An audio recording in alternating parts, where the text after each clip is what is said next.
Depuis mon enfance, j'ai toujours tout ressenti à l'extrême. Lorsque je suis joyeux, je le suis pleinement. Lorsque je suis triste, je le suis profondément. Lorsque je me lance dans un projet, je m'y investis corps et âme jusqu'à m'écrouler de fatigue. Et lorsque je veux me détruire, je le fais sans me retenir.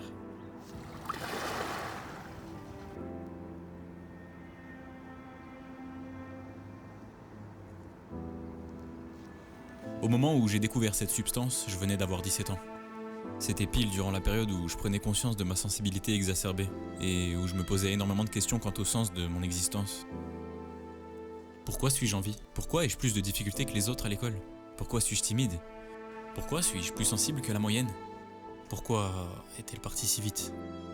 J'ai longtemps cherché à me faire du mal, à me punir pour des choses dont je n'étais même pas responsable.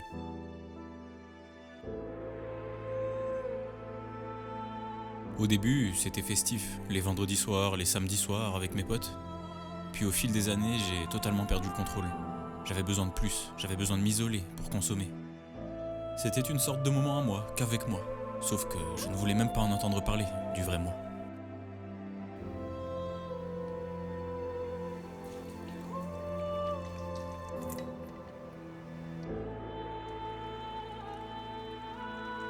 Quand cette boisson coulait dans mon œsophage, je me sentais renaître. Je me sentais renaître, mais je me tuais à petit feu.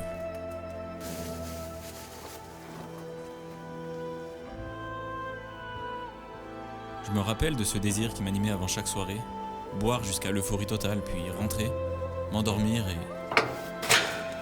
mourir. La transition entre l'adolescence et l'âge adulte n'est pas facile pour tout le monde. Plus je prenais de l'âge, plus la vie me confrontait à des difficultés de plus en plus compliquées à surmonter. Des frictions familiales, des déménagements précipités, des échecs dans la sphère professionnelle, des échecs dans la sphère privée. Lorsque je me sentais triste, anxieux, révolté, furieux, angoissé, déçu, désemparé ou tout ça à la fois, il m'arrivait de boire un verre, ou deux, ou 7. En faisant ça, je me rendais compte que même si ce n'était que temporairement, mes soucis disparaissaient, je me sentais mieux, j'arrivais à me sentir à nouveau joyeux. Quelle erreur monumentale. C'était le début du cercle vicieux. Je m'appelle Enzo et j'ai eu une consommation à risque pendant plus de 7 ans. J'ai tellement consommé que j'en ai développé une dépendance psychologique. Cette dépendance, c'est la dépendance à l'alcool. Cette substance banalisée et normalisée, substance qui est d'ailleurs l'une des principales causes de mortalité chaque année. Mais tout va bien, vu qu'à ce qui paraît, il faut profiter de notre jeunesse. J'ai 25 ans, je suis encore très jeune, mais croyez-moi, il n'y a pas d'âge pour être dépendant à l'alcool.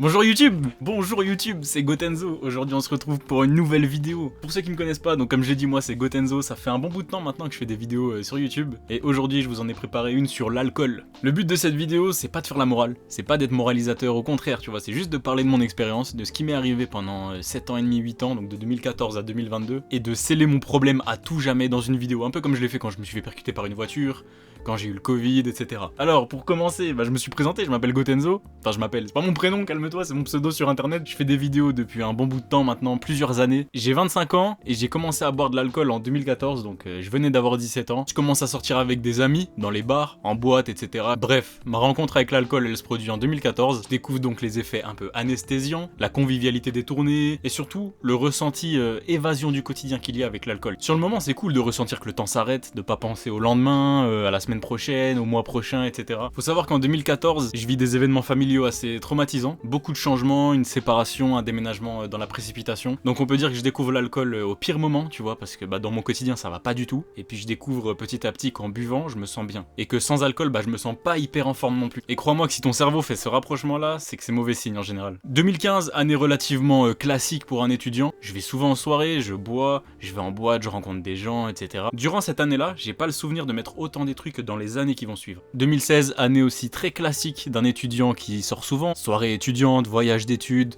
beuverie. Mais malgré tout ça, entre 2014 et juin 2017, dans ma tête, ça reste de l'alcool festif. Je ressentais pas tant de tristesse que ça. On arrive donc en juin 2017, première réelle perte de contrôle de malade. Genre vraiment là, c'était hardcore. En résumé, c'était un samedi soir et ce soir-là, moi j'étais censé réviser pour une période d'examen qui approchait, qui était littéralement dans 2 jours. En fait, le lundi direct, j'attaquais des examens. Je me rappelle avoir envoyé beaucoup de messages à quasiment tout mon répertoire. Personne pouvait ce soir-là, genre vraiment personne pouvait. Et j'aurais dû interpréter ça comme un signe du destin, entre guillemets, tu vois, en mode ne sors pas ce soir. Mais moi je lâchais pas l'affaire. Au bout de 5 minutes de recherche dans mes contacts, je trouve enfin quelqu'un qui est en soirée. Je rejoins donc ce groupe, je bois, blackout. Seul flash que j'ai, c'est moi qui tombe dans l'eau. Enfin, je sais pas comment vous décrire ça, parce que déjà ça date de plus de 5 ans. Déjà le lendemain j'ai très peu de souvenirs, alors imagine 5 ans après. Dans mon souvenir il y a une sensation de froid, en fait c'est moi qui tombe dans l'eau quoi, tout simplement. Donc j'ai ce souvenir là.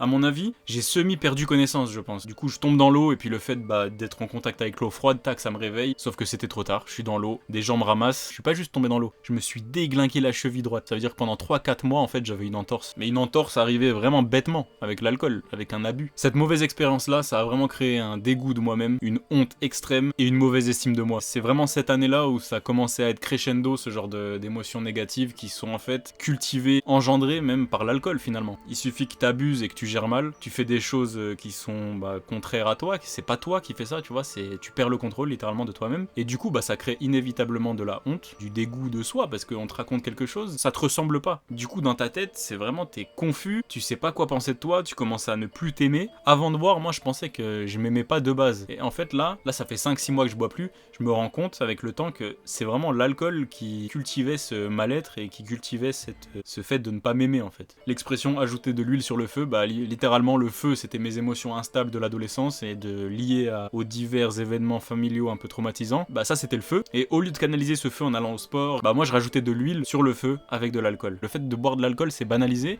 mais j'ai l'impression on parle pas assez du fait que l'alcool c'est pas fait pour tout le monde en fait. C'est pas grave si tu bois pas d'alcool, parce que peut-être que tu sais pas gérer, et c'est ok de pas savoir gérer dans la vie, on peut pas savoir tout faire. Genre moi j'ai appris avec le temps que je ne sais pas boire, c'est tout. En résumé, 2017 c'était une année assez catastrophique, mais en soi elle l'a été qu'à cause de 2-3 événements, tu vois. Il suffit de 2-3 fois pour complètement briser votre relation avec l'alcool, avec une drogue ou avec toute autre chose. Vraiment, il suffit de 2-3 fois où vous ne gérez pas, vous savez le fameux je gère, t'inquiète, 2 verres, j'arrête, on les connaît.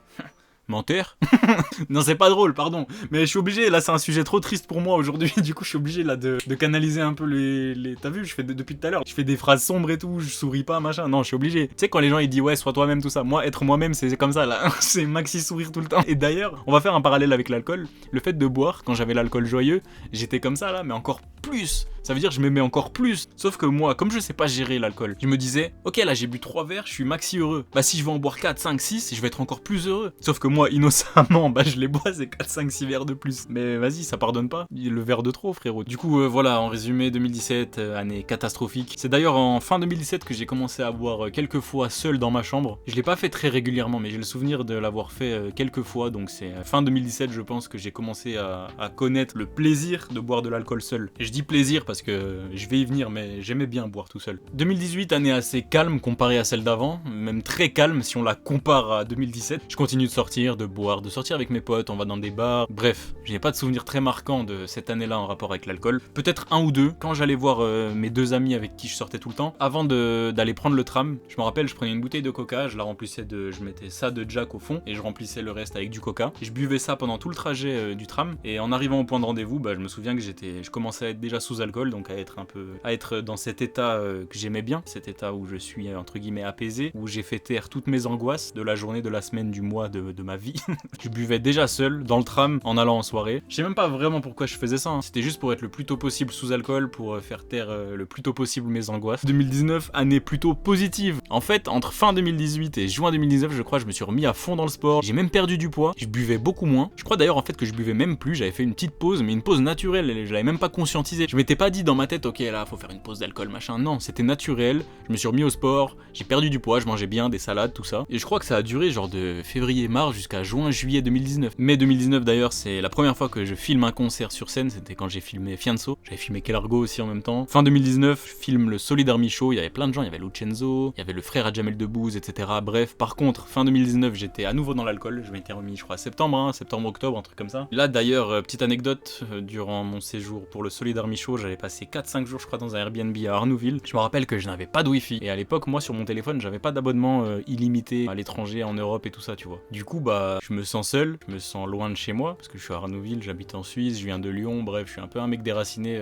au fond de moi, tu vois. Bref, j'étais allé à l'épicerie d'en bas, je m'étais acheté un Jack Miel, et j'avais trop bu, quoi. D'ailleurs, là, dans cette vidéo-là, Speedy la Spider, je crois, j'étais sous alcool. Il y a plusieurs vidéos sur ma chaîne où je suis sous alcool, je le dis pas parce que j'ai honte. D'ailleurs, là, cette vidéo-là, il m'a fallu 2-3 mois voire 4 mois pour me préparer à la tournée. J'ai un texte de 15 pages, mon pote, je suis à 5600 mots, parce que je veux vraiment dire les choses bien, ne rien oublier, ne blesser personne. Bref, après, moi je suis pas psychologue. D'ailleurs, petit exclu, reste jusqu'à la fin de la vidéo. J'ai invité quelqu'un qui va répondre à quelques-unes de mes questions qui me traversaient l'esprit pendant de longues années sur la consommation d'alcool, la consommation excessive d'alcool. Donc cette personne-là va nous répondre milieu, fin de vidéo là, donc restez là, tout simplement, restez là, on passe du bon temps ensemble, je vous raconte un peu ma vie. Bref, la majorité de l'année 2019, donc de janvier jusqu'à septembre-octobre je dirais, ça s'est très bien passé pour moi, j'ai pas trop bu, j'ai perdu du poids, j'ai fait beaucoup de sport, etc. Mais à partir de septembre-octobre, je retombe dedans, je rebois beaucoup. Et donc voilà pour l'année 2019. Début 2020, je me rappelle d'une semaine assez intense, c'était fin janvier, j'étais seul chez moi, et je me rappelle plus exactement pourquoi, sûrement à cause de mon mal-être persistant, je me suis mis à boire tous les jours pendant une semaine, 7-8 jours, je sais plus exactement. Je me mettais pas forcément dans le mal ou quoi, juste je me mettais sous alcool, à peu près, tu sais,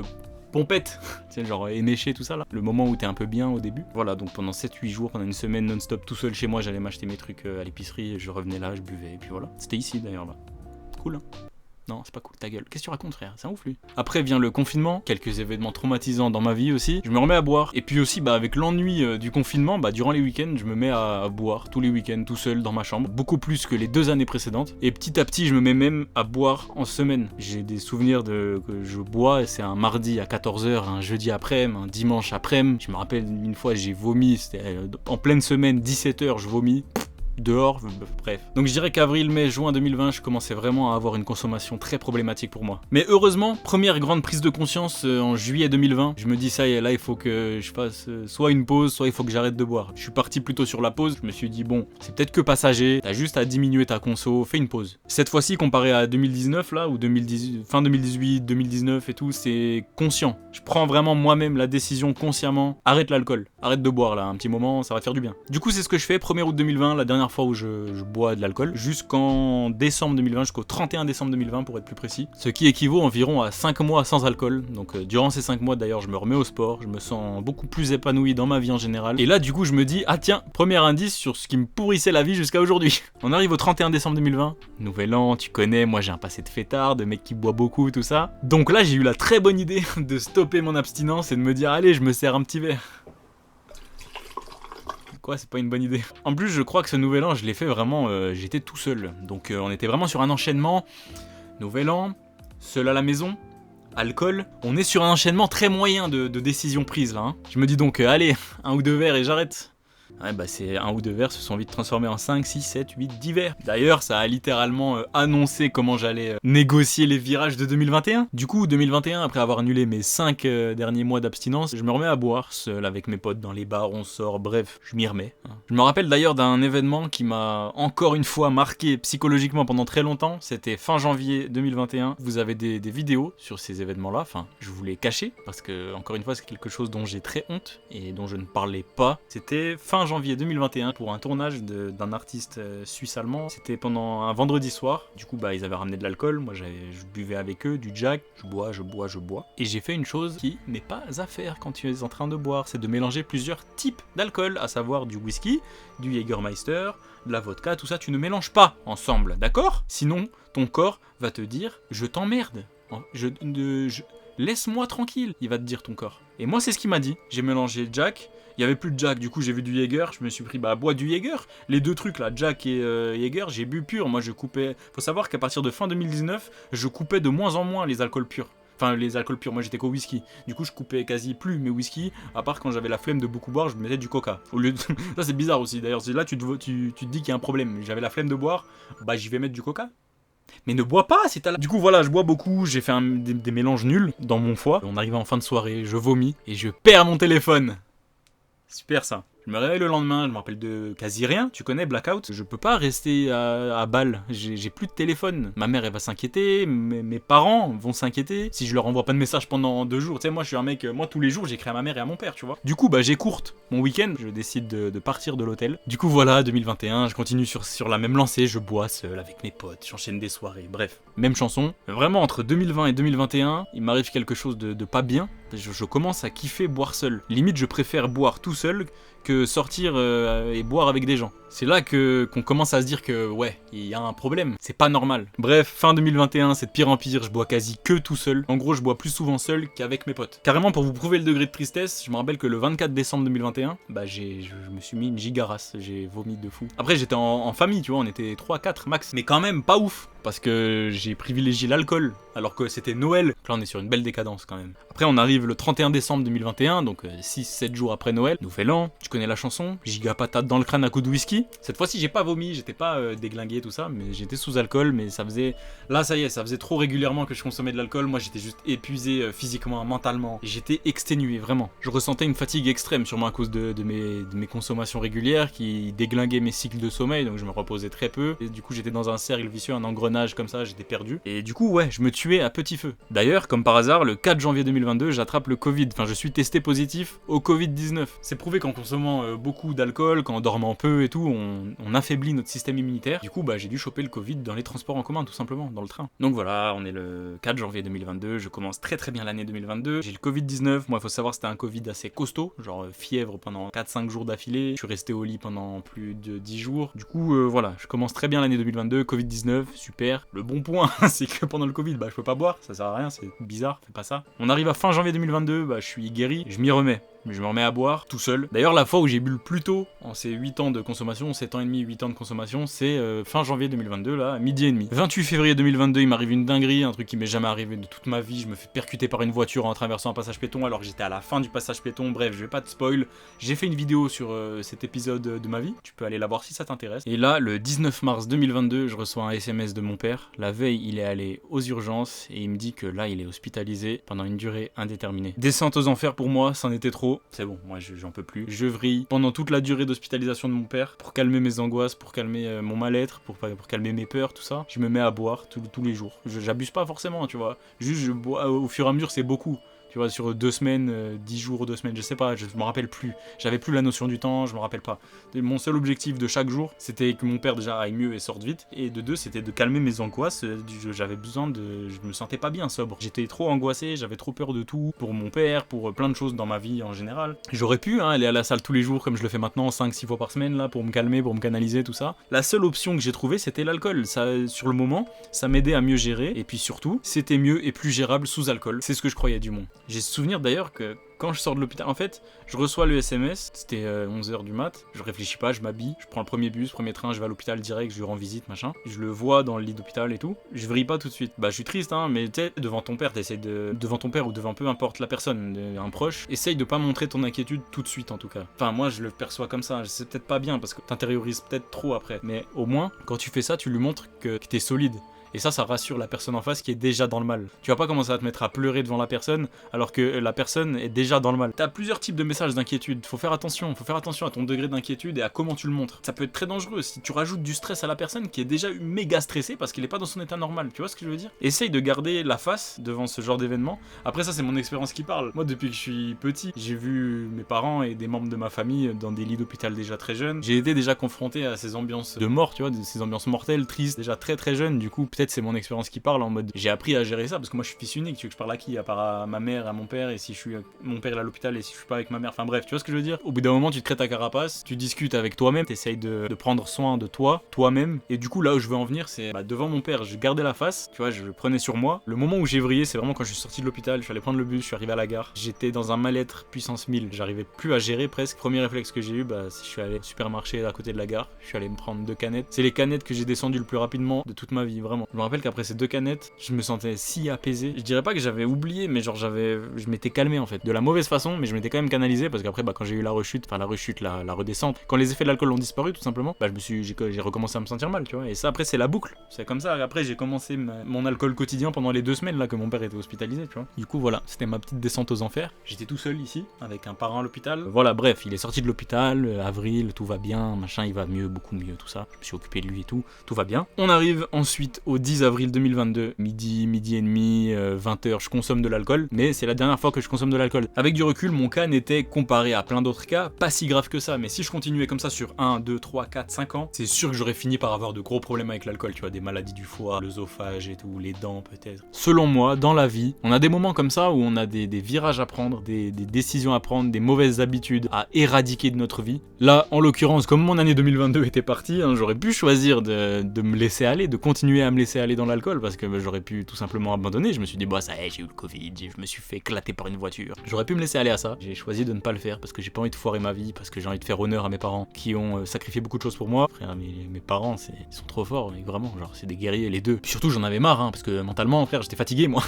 Ça déglingue l'alcool, frérot, t'es là, t'es inutile le lendemain, tu mets 6 heures à te relever, tout ça. Non, c'est bon, gros, c'est bon, ça y est. Moi, j'arrivais pas à diminuer. Moi, c'était soit je buvais au max, soit je buvais rien. Du coup, bah, selon ma réalité, j'ai pas d'autre choix que de complètement stopper l'alcool. En vrai, j'ai toujours bu de l'alcool, mais je me suis rendu compte que plus le temps passait, plus j'utilisais ça pour oublier temporairement mes problèmes, au lieu de les affronter. Ça aussi, c'est un conseil, affrontez vos problèmes, arrêtez de les fuir. Le problème avec la fuite, c'est que vous pouvez fuir une fois, deux fois, trois fois, après vous y prenez goût. C'est comme la paresse, vous y prenez goût une fois. C'est comme moi, par exemple, quand je vais pas à la salle, tu sais, je me dis aujourd'hui je me repose. Le lendemain, j'ai envie de me reposer encore. Le lendemain d'une pause, c'est encore plus dur de retourner à la salle en fait. Et les problèmes, c'est la même chose. Tu le fuis une fois, tu le fuis deux fois, tu le fuis trois fois, ça va être de plus en plus dur pour les affronter, tu vois, pour te remettre face à eux. J'ai arrêté de boire le 10 avril 2022, comme je vous l'ai cité précédemment dans la vidéo. Donc on va dire que le plus dur est passé, le début de l'arrêt, et maintenant on est sur une lancée d'amélioration de soi, tout simplement. Je vise toujours plus haut en termes de durée sans alcool, le plus longtemps possible. Sans alcool, j'ai l'impression de redevenir moi-même. C'est terrifiant, c'est vraiment terrifiant. Je me dévoue au sport, je mange mieux, je lis tous les jours avant de dormir, je rejoue un peu aux jeux vidéo, je regarde des animés, bref. Cette personne que je suis aujourd'hui, elle faisait réapparition de temps en temps entre deux soirées dans les années précédentes, là, 2016, 17, 18, 19 et tout. Mais le problème, c'est que moi, soit je la reniais, parce que j'avais peur d'un quotidien comme ça, en mode loin de la société, entre guillemets, je suis pas loin de la société, mais loin des soirées, loin de la vie nocturne. J'avais peur de louper des soirées, j'avais peur d'être le mec pas cool qui sort pas. Parce que moi, socialement, j'ai toujours été un peu en mode. J'ai toujours eu peur du regard des autres en vrai depuis que je suis jeune. Maintenant, c'est atténué de fou, tu vois. Parce que je fais des vidéos sur YouTube, ça m'a énormément aidé avec le regard des autres. Hein. Moi, depuis que je suis jeune, on me pointait du doigt, hein, mes premières vidéos et tout. Pas forcément pour se moquer, mais genre, j'étais un peu le centre de l'attention et j'ai toujours détesté ça. Je buvais pour être comme tout le monde un peu, je pense, tu vois. Et puis parce que j'aimais bien, hein, au final, j'ai testé et j'ai bien aimé en vrai de vrai. Je vais pas commencer à dire, ouais, c'est la faute des autres, ils m'ont engrainé. Non, pas du tout, j'assume, tu vois. Une phrase intéressante qu'un de mes proches m'a dit, quand je leur ai parlé de cette idée de vidéo sur l'alcool, on n'a pas besoin d'attendre 40 ans, 50 ans, 60 ans pour se rendre compte qu'on a un problème avec l'alcool. Quand t'as 20 ans et que tu dis, ouais, j'ai un problème avec l'alcool, on va moins te prendre au sérieux que si t'as 35, 40, 45 piges, tu vois. Parce que quand t'as 20 ans, bah, la norme veut que bah, tu profites de la vie, tu vois, c'est pas grave, le frérot, là, il boit beaucoup, mais t'inquiète, il va se relever. Il profite de la vie, c'est pas grave. Du coup, ça peut être dangereux de dire que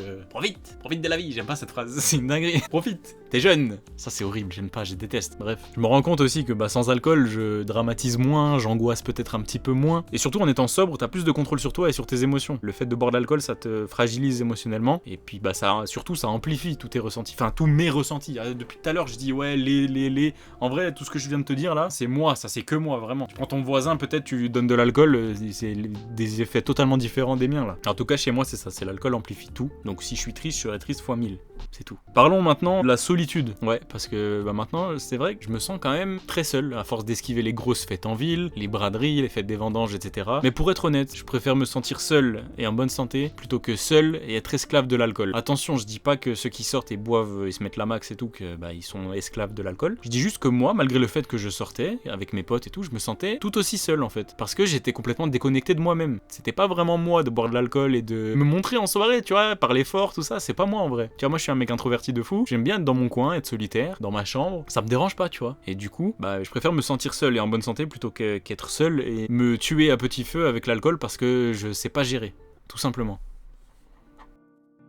Ok YouTube, c'est Gotenzo, c'est ton gars le G, j'espère que tu vas bien. On est aujourd'hui le 4 novembre 2022, j'ai fait le déplacement jusqu'en région parisienne pour cette vidéo sur l'alcool. On est avec Baptiste Olivier, let's go, j'espère que tu vas bien. Je vais très bien et je te remercie de m'avoir sollicité, c'est un réel plaisir de te rencontrer aujourd'hui. Je pense que ça va être un moment passionnant et j'espère éclairant pour les personnes qui nous regardent. Patient expert en addictologie, principalement dans l'alcool, tu fais toutes les drogues ou... Je fais essentiellement l'alcool. Il est également co-auteur avec Judith Osman de Avoir trop trinqué, ma vie s'est arrêtée. Aujourd'hui, sujet très pointilleux. Pourquoi? Parce que c'est l'alcool. Au final, qu'est-ce qu'avoir un problème avec l'alcool? J'ai pas trop envie de dire le mot alcoolique, même si je pense qu'en vrai, on est obligé. Mais je trouve qu'il y a une connotation assez négative et péjorative. Je sais pas ce que t'en penses, toi. Ah si, c'est un mot qui est bourré de représentations négatives. Il y a certaines personnes qui ne veulent absolument pas être associées à ce terme parce que on pense à des clichés qu'on peut voir dans les films, dans les séries. Ce mot fait peur. Ce mot est rempli de honte, de culpabilité. On cherche toujours des excuses pour se dire il y a pire que moi, je ressemble pas à celui que j'ai vu et lui pour le coup il est dépendant à l'alcool, etc.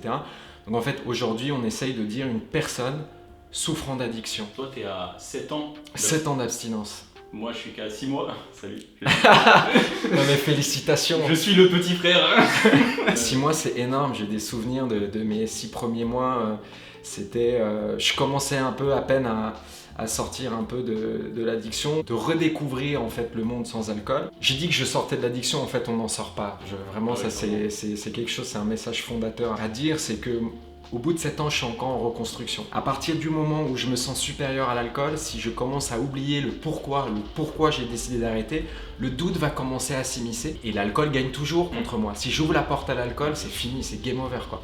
Déjà, il y a autant de formes d'alcoolisme que de personnes, donc c'est difficile de définir. En revanche, ce qui est certain, c'est que c'est une maladie. Et en premier lieu, retenons bien que l'addiction est une maladie, c'est pas un manque de volonté, c'est pas un vice, c'est pas une faiblesse, c'est une maladie, c'est ce qu'on appelle le dérèglement du circuit de la récompense. Il y a une définition qui dit « quand je commence, je ne sais pas m'arrêter ». C'est-à-dire que je peux... En fait, ça c'est l'addiction en fait.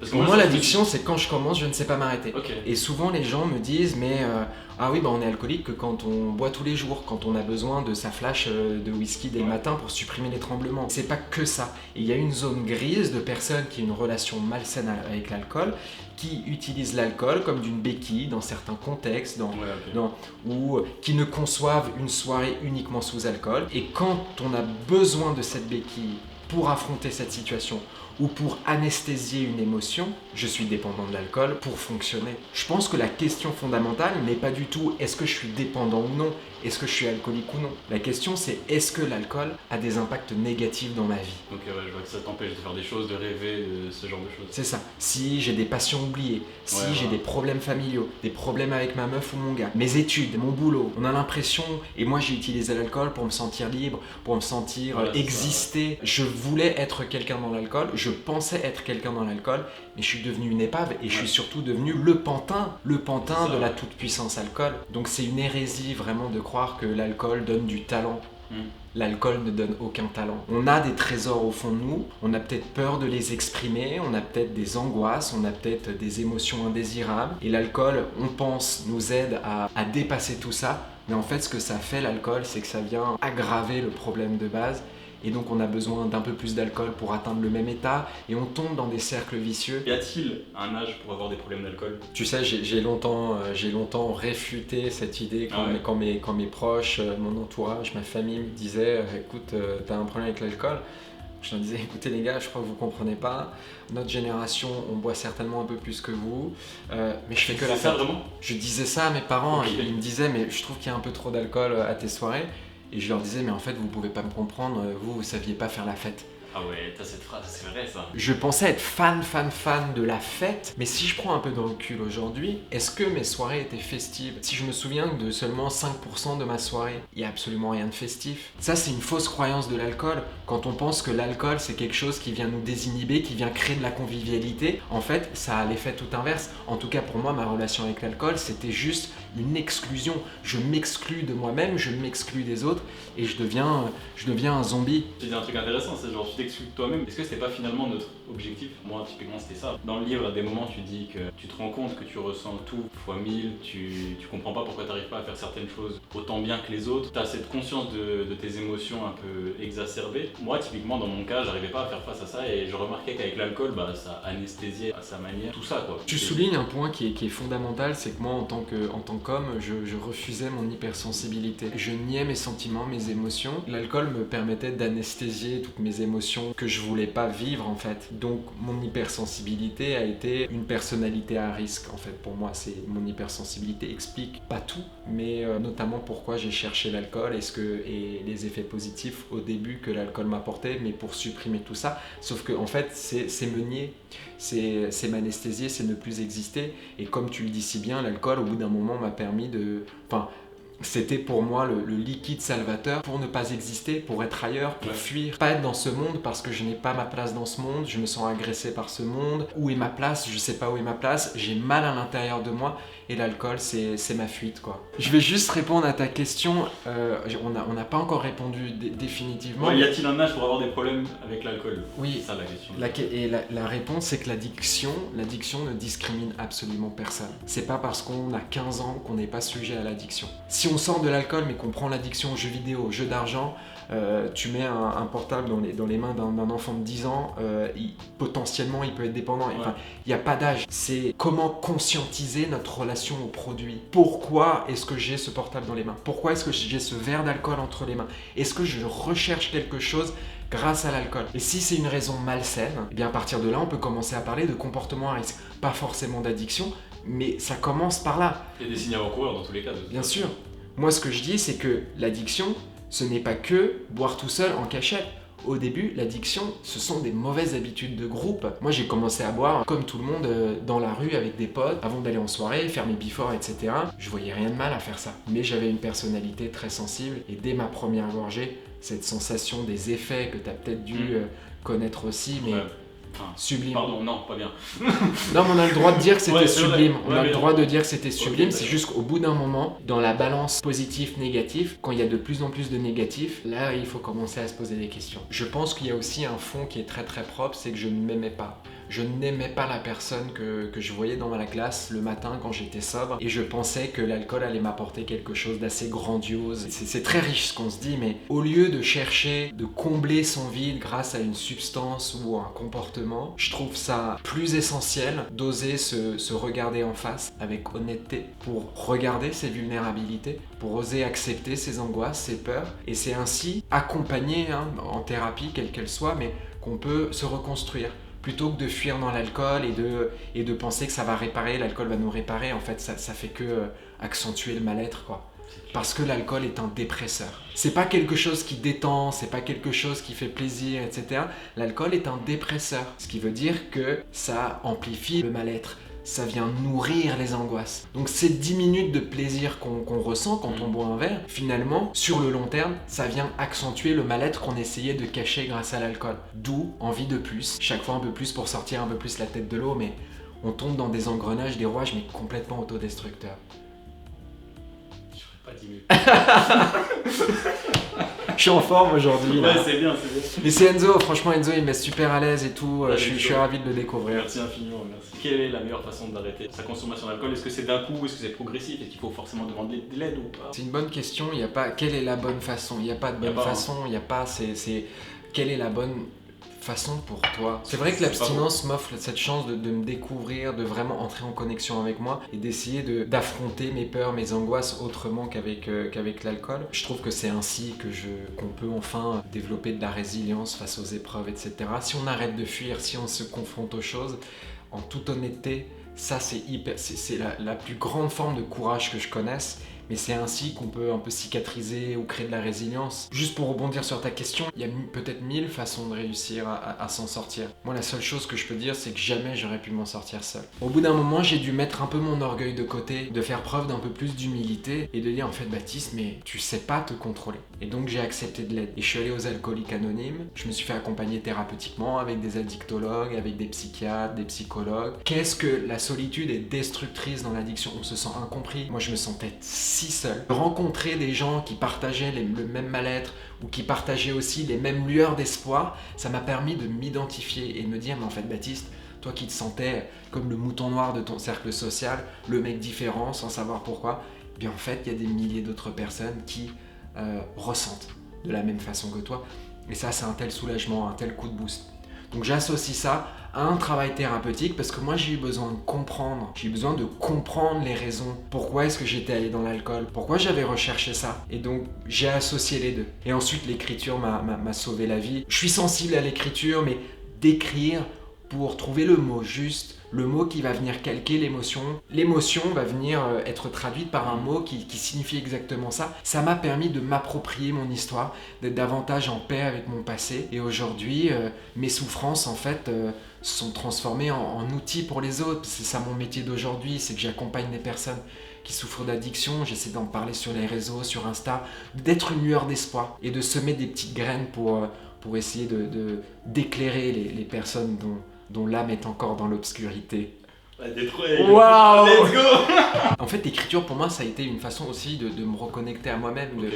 J'ai eu tellement peur en vrai, parce que pendant des années, j'avais occulté certaines choses, j'avais volontairement anesthésié certaines choses dans l'alcool. Là, sans, je n'ai plus d'anesthésion. C'est vrai que j'ai passé par des phases très très inconfortables, sauf qu'aujourd'hui, je sais que passer par des zones inconfortables, je pense que c'est le signe d'être sur le bon chemin. Est-ce qu'on a des prédispositions à être addict à l'alcool ou à peu importe une substance qui nous ferait nous sentir différents de notre état normal finalement? On n'est pas tous égaux devant l'alcool. Ok. On n'est pas tous égaux, ça c'est sûr. Alors il y a deux théories, il y a la théorie génétique et la théorie un peu prédisposition. La théorie génétique, c'est-à-dire que c'est un gène qu'on se transmet et c'est un peu en mode fataliste. Ah bah mon papa, mon oncle, mon grand-père l'est, donc voilà, et voilà, et c'est comme ça. Ça j'aime pas parce qu'on s'enferme dans un truc après et ça nous met des barrières psychologiques en mode ah bah ouais bah lui il l'est donc je vais le devenir tu vois. Je trouve aussi, et en plus j'ai l'exemple concret, j'ai un frère jumeau, même gène, 99,9% de même gène, et lui n'est pas dépendant à l'alcool.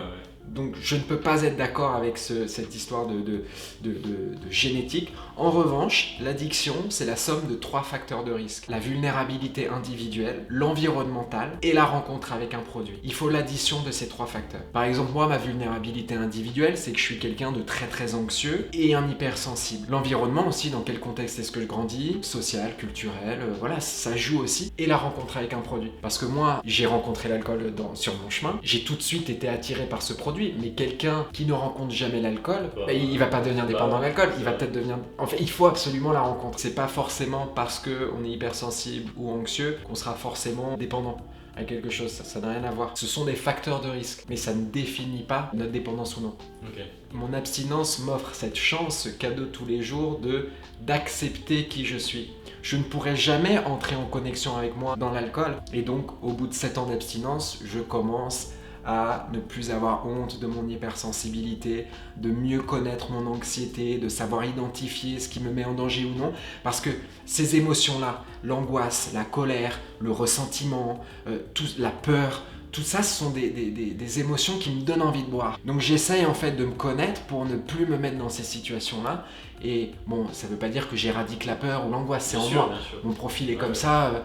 Bien sûr que j'angoisse de temps en temps et que j'ai peur, mais je me connais mieux, donc je vais moins dans la gueule du loup. Ce que je dis, si je l'ai appris, ça fait 7 ans, il faut aussi se tester. Se connaître. J'ai pas ce... Oui, c'est ça, et ça, c'est le chemin de toute une vie. C'est vrai, ouais, parce qu'au final, on se connaîtra jamais à 100%, j'imagine, parce qu'en plus, on évolue. Enfin, le but de l'humanité, c'est qu'on évolue aussi, donc forcément, il faut vraiment rester en phase avec soi, essayer au mieux de rester en phase avec soi-même, apprendre à se connaître et tout. C'est vrai que c'est ça la difficulté.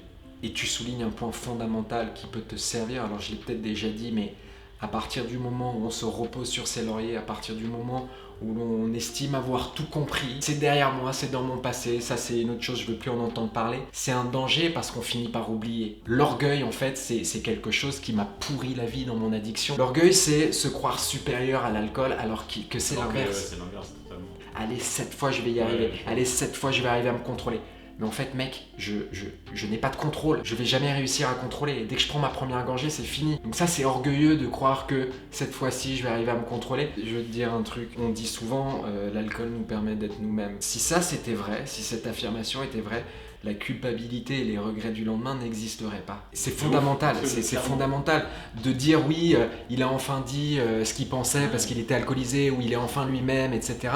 C'est faux. L'alcool altère le comportement. L'alcool altère le comportement, donc on n'est plus nous-mêmes. C'est encore un truc que j'ai dit tout à l'heure, mais s'il y a une mésestime de soi, s'il y a un désamour de soi, des peurs, etc., utilisez un autre moyen plutôt que d'anesthésier tout ça dans l'alcool. C'est pour ça que ayez une passion, genre c'est vraiment moi, c'est un truc sur ma chaîne, je l'ai toujours fait indirectement sur ma chaîne YouTube, mais je pousse les gens à faire des trucs, n'importe quoi, dessine, fais de la sculpture, sors courir, va faire du sport, du foot, du basket, de la danse, on s'en fout, allume une caméra, va faire des photos, de la vidéo, teste des trucs, tu vas découvrir dans tous les cas un truc que tu vas aimer, et ça va te sauver. Moi, ces trucs-là, ça m'a empêché vraiment de me foutre en l'air, mais pour de vrai, genre de me suicider vraiment, genre, parce que j'avais quelque chose à faire.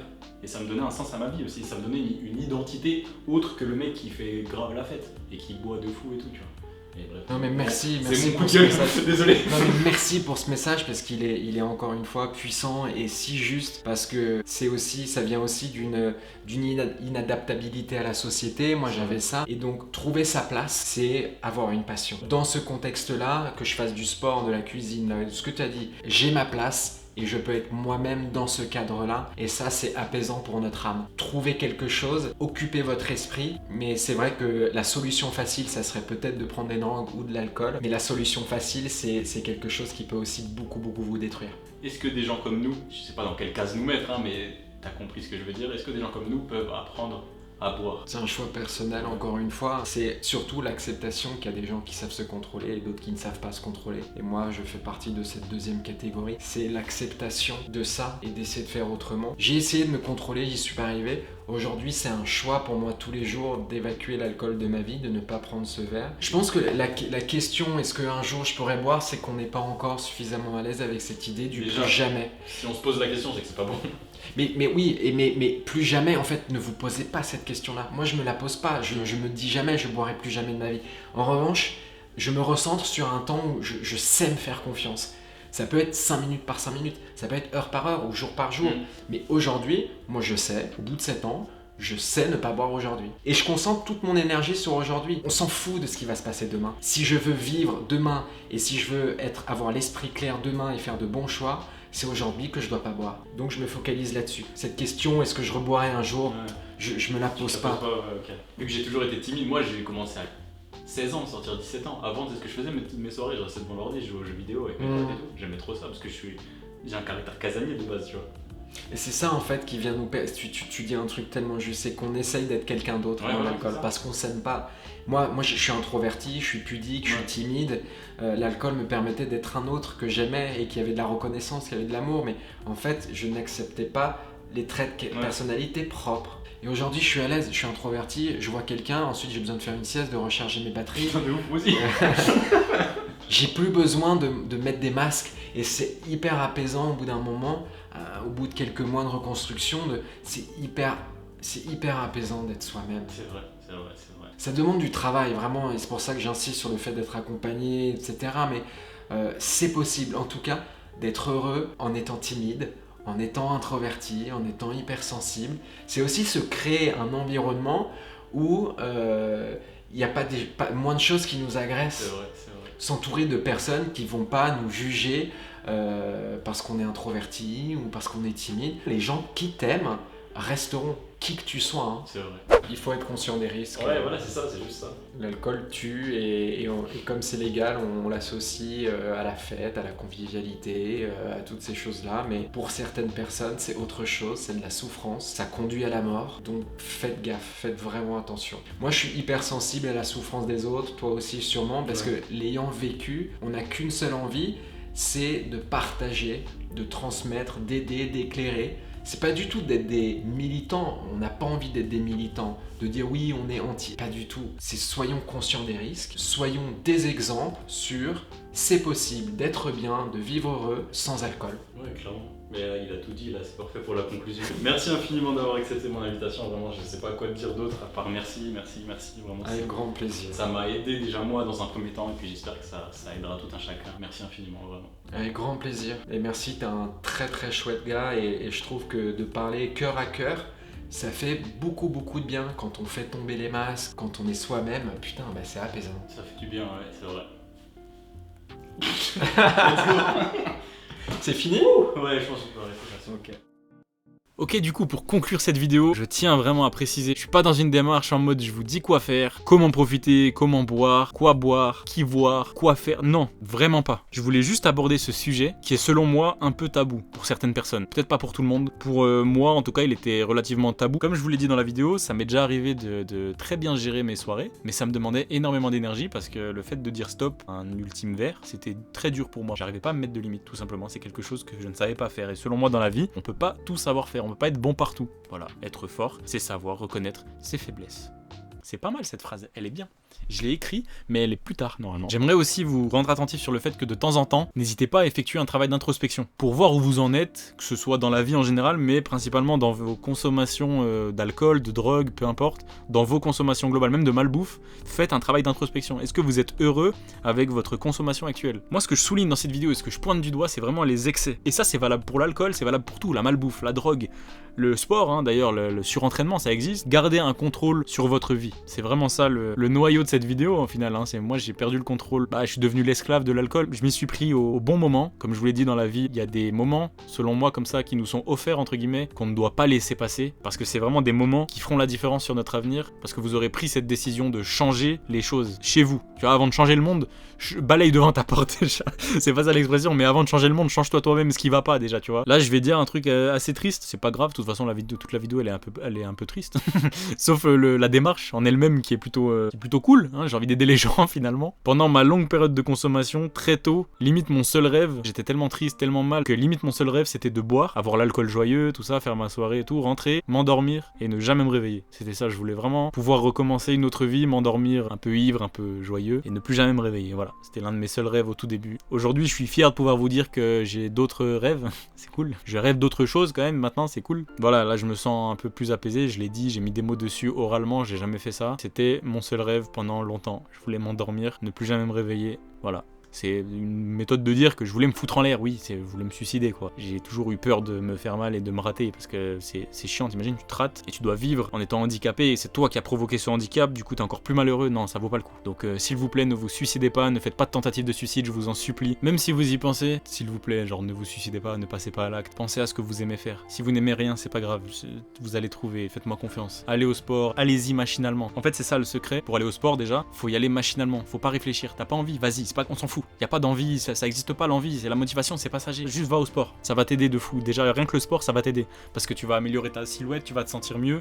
Le fait de te sentir mieux dans ta silhouette, tu te sentir mieux dans ta tête, c'est un tout, vraiment. Du coup, fais-moi confiance, ça va aller, tu vas surmonter tout ça. Que ce soit que t'aies des problèmes avec l'alcool, avec la vie en général, tu vas surmonter ça, crois-moi. Fais-moi confiance. En dehors de tout ça, l'une des choses les plus importantes dans la vie quand vous avez un problème, un souci, essayez d'en parler. Vraiment, parlez. Parlez à quelqu'un, votre mère, votre père, votre cousin, votre frère, votre soeur, vos amis. Parlez à vos proches. Ça peut réellement vous aider déjà à prendre conscience de tout ça. Donc faites un gros travail d'introspection, soyez attentif à vous-même, écoutez-vous et aimez-vous. Moi-même qui ne commence à m'aimer qu'à partir de là, 24-25 ans, je sais que c'est dur. Mais essayez de vous aimer et de prendre soin de vous. Autant de votre santé physique que votre santé mentale. Maintenant, j'ai envie de faire une courte dédicace à 3 frérots à moi. 2 d'abord. Les 2 qui sont toujours sortis avec moi en soirée, qui m'ont toujours accompagné dans mes pires moments. Vraiment, c'est ceux qui m'accompagnaient. Il y en a un qui buvait avec moi à la sortie du taf des fois. Ça leur est déjà arrivé d'accepter des sorties un dimanche soir. On était les seuls à boire dans les bars. Vraiment, c'est 2 frérots à moi. Frère, quand il y avait personne, eux, ils étaient là. Hein. Et puis surtout, ce que j'aime avec eux, c'est qu'on peut ne pas se parler pendant 3, 4, 5, 6 mois. On se reparle, c'est comme si on s'était vu la veille, genre. Et ça, pour moi, c'est tellement primordial dans une amitié, genre. Ces deux-là, c'est une dinguerie comment... c'est mes frères, vraiment. Mes frères d'une autre mère, c'est